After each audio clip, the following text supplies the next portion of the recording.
چیزی که دیگری که زندگی ما رو برادران شیرینی شایبه میبره حسده.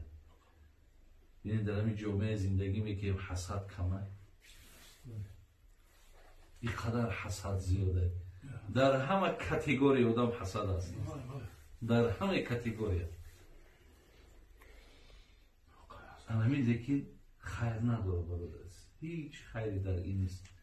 پیامبر صلی الله علیه و سلم ولا تحاسدوا تاکید میکنه، ولا تباغضوا ولا تدابروا و کنوا عباد الله اخوانا. حضرت تاکید کرد ای امت اسلام چی در ما رسیده؟ باید دیگری که حسد داریم، از حسد باز بیستیم. ولا تباغضوا، ای امت اسلام با یکدیگر بغض کینه نگیریم.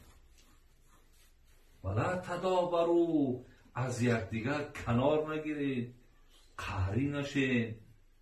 و کنوا عباد الله اخوانا، آخه همه بنده خدا باشه، برادر باشه. تاکید من میکنه آخه الحسد یاکل الحسنات کما تاکل النار الحطب.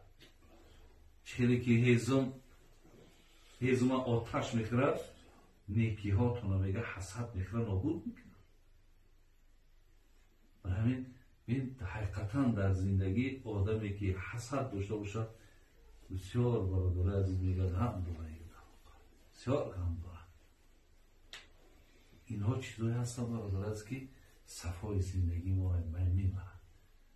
برای یکی به حسد دادن در کنیست،